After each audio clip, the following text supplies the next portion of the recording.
The top story was the President Donald Trump agreed under mounting pressure to end the 35-day-old partial U.S. government shutdown. No agreement on sanctioning the $6 billion he demanded from the Congress for a border wall, but big political victory for the Democrats.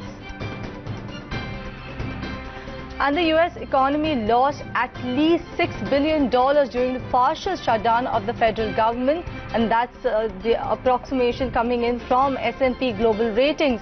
The loss was driven by a fall in productivity from furloughed government workers and economic anxiety which spread from the shutdown into the business sectors. U.S. President Trump agreed to reopen the government 35 days into a shutdown he had forced in order to demand the $5.7 billion to build a wall on the U.S.-Mexico border. Although the shutdown has ended, little agreement on Capitol Hill will likely weigh on the business confidence and the financial market sentiments. That's the word coming in from S&P.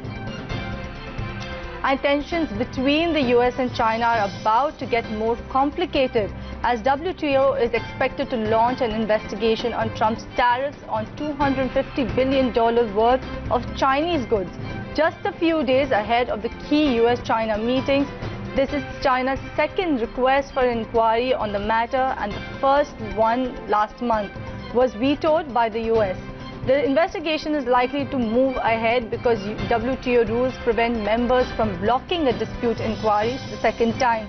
A new round of US-China trade talks is scheduled to begin on January 30th, and if a deal isn't reached by March 1st, the Trump administration has threatened to raise the tariff rates on the $200 billion in Chinese goods to 25% from 10%. Meanwhile, a Chinese delegation, including deputy ministers, will be visiting Washington for high-level trade talks led by Vice Premier Liu He. China's central bank governor Yi Gang will also be joining the talks. US has billed the talks as very, very important while playing down the chances of a breakthrough.